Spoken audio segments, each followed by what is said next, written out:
আসসালামু আলাইকুম এভরিওয়ান। চলুন আজকে বাসায় বানিয়ে ফেলি রেস্টুরেন্ট স্টাইলের ওভেন বেকড পাস্তা।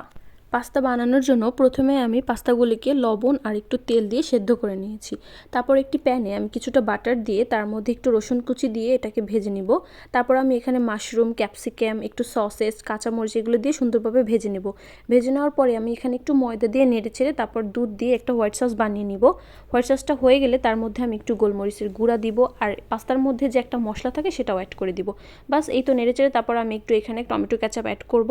এটা অপশনাল, আপনারা দিলেও পারেন, আমার এই ফ্লেভারটা ভালো লাগে তাই আমি দিয়েছি। এই তো তারপর পাস্তাগুলি দিয়ে সুন্দরভাবে নেড়ে চেড়ে নামিয়ে নেব। তারপর আমি বেক করার জন্য এটাকে রেডি করব। বেক করার জন্য আপনাদের নিজের ইচ্ছা মতন বাসায় যা থাকে তাই দিয়ে সাজিয়ে নিতে পারেন। আমি এখানে একটু মাশরুম, একটু সসেস, কাঁচামরিচ, ক্যাপসিকাম সব কিছু দিয়ে একটু উপরে একটু চিজ দিয়ে সুন্দরভাবে সাজিয়ে তারপর বেক করে নিয়েছিলাম।